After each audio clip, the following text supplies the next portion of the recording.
When you think about massive canals that change the world, you probably think of the Panama Canal or the Suez Canal, right? Well, what if I told you that long before either of those existed, an ancient emperor built a waterway that connected two different worlds?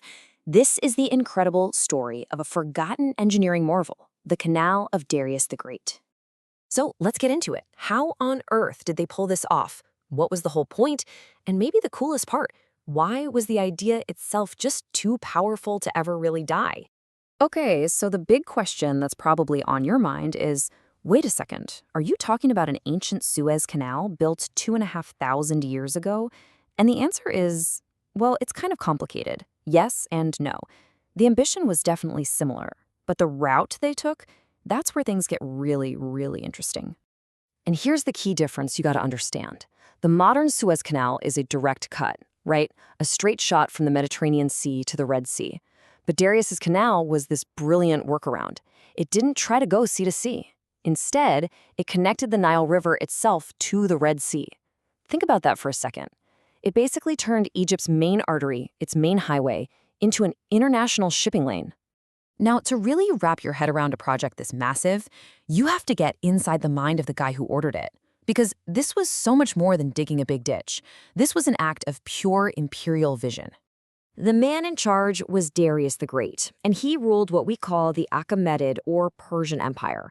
And listen, this wasn't just a kingdom. It was a vast, multinational superstate.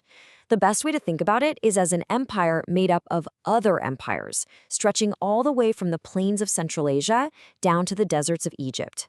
And within this huge collection of territories, Egypt was without a doubt the crown jewel.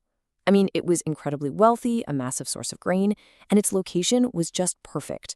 For a ruler like Darius, who was thinking on this huge, continental scale, linking Egypt more tightly to the heart of his empire wasn't just a good idea, it was absolutely essential.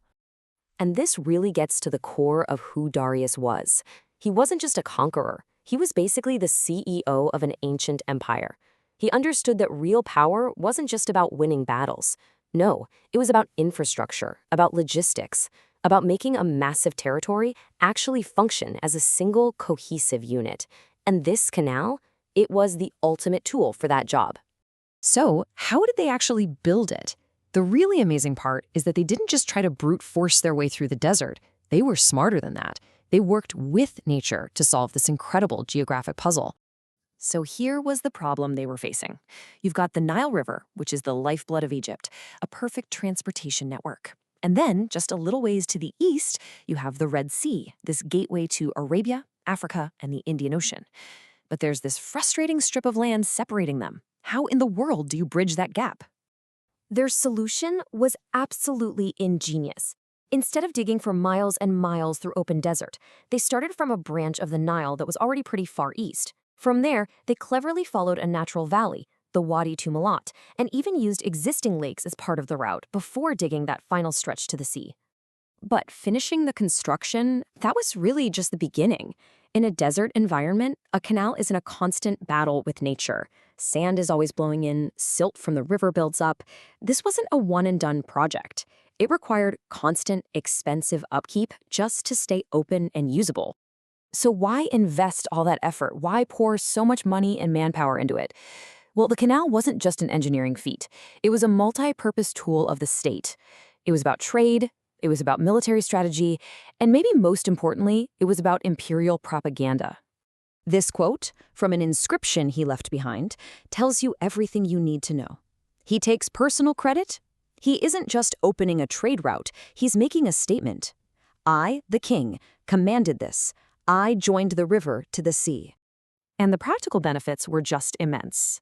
It created a superhighway for goods, moving everything from Egyptian grain to luxury items. It allowed tax revenues to be shipped back to the imperial heartland. It let him move troops and supplies much more quickly. In short, it tightened his grip on one of his most important territories. But beyond all the practical stuff, this was a profound symbol. In a place like Egypt, where controlling water meant life itself, a ruler who could literally redraw the map and connect a river to an ocean was showing off almost godlike power. It was the ultimate PR move. Now, Darius's canal, it did eventually fall into disuse, a victim of that constant battle with silt and sand. But the idea behind it, well, that was a completely different story. You see, Darius wasn't even the first to try this. Pharaohs before him had made attempts, and empires after him, from the Ptolemies to the Romans, they would reopen and maintain this waterway. The geographic logic was just so compelling that for over 2,000 years, ruler after ruler kept coming back to the exact same idea. What's truly staggering is just how modern this all feels. The idea that you can invest in massive infrastructure to conquer geography, to boost economies, and to connect the world, that's a vision we think of as our own, but it was alive and well 2,500 years ago. It really leaves you wondering, doesn't it?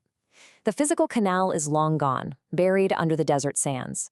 But the ambition that drove it, the desire to connect, to control, and to overcome the limits of geography, that's an ambition that is still building the world we all live in right now.